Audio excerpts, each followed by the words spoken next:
Something had changed. Not in the office, not visibly, but in the spaces between moments. Diggs could feel it. He found himself noticing time differently.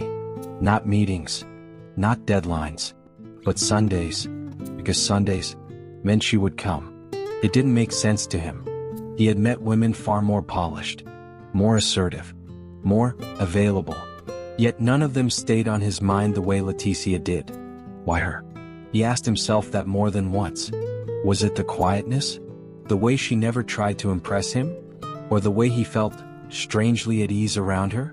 That last one unsettled him the most, because peace was dangerous, especially for a man who already had a life waiting for him in New York.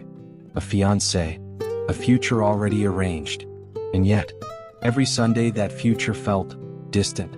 Jennifer noticed the shift first. Not directly, but instinctively. "You've been busy," she said one afternoon, leaning lightly against his office door.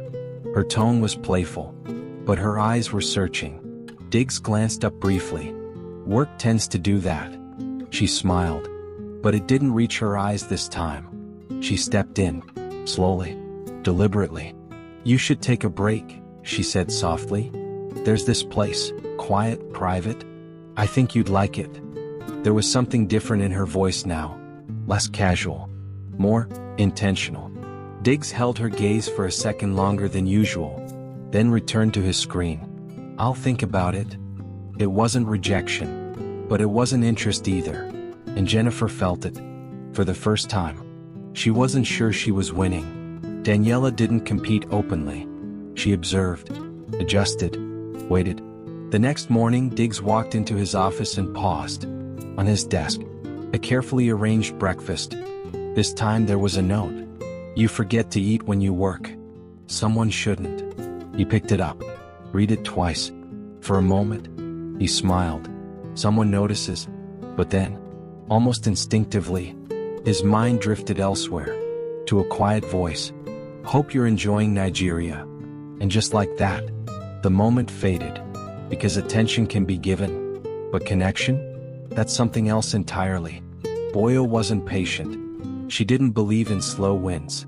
That evening she caught him just as he was leaving. "Perfect timing," she said, already stepping beside him. He gave her a brief glance. "You planned this?" She grinned. "Maybe." The car ride was easy. Music low. City lights flickering past. "You work too much," she said, turning slightly toward him. "You need to feel Abuja, not just fix it." "And how do you suggest I do that?" he asked. Her smile deepened. "I'll show you." The club was alive. Music pulsing through the air. Bodies moving. Energy thick. It wasn't his world. But tonight, he didn't resist it. Boyo stayed close. Closer than necessary. Her hand brushing his arm. Her laughter lingering just a little too long. And slowly, the distance between them faded. Drink after drink. His guard lowered. Not completely, but enough. Back at his apartment, the silence felt heavier. Charged.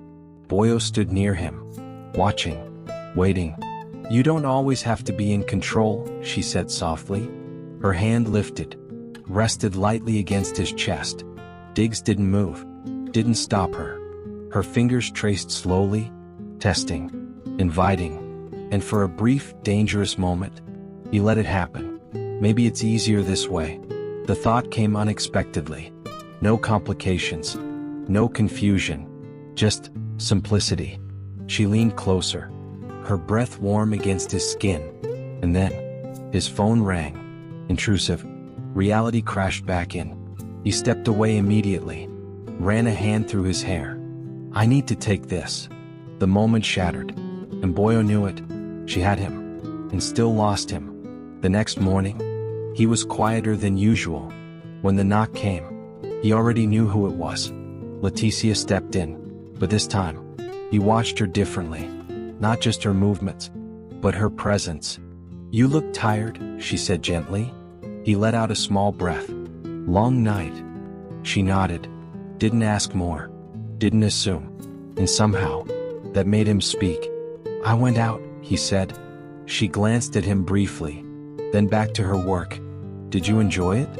The question was simple, but something about it felt deeper. He hesitated. Not really. She smiled faintly. As long as you're honest with yourself. That caught him off guard. He studied her. You say things like that often? She shrugged lightly. Only when it matters. There was a pause. Not uncomfortable. Just full. She moved closer to where he stood, reaching for something on the table. For a brief second, their hands brushed, and everything stilled. Not dramatically, not loudly, but enough. She pulled back first. Almost immediately. Sorry, she said softly. But Diggs didn't respond right away, because for the first time, that small contact felt louder than anything that had happened the night before. Because desire can be loud, but connection? It whispers. By Monday, the office had noticed, not what was happening, but that something was. The way Diggs called Leticia more often. Small things. Unnecessary things.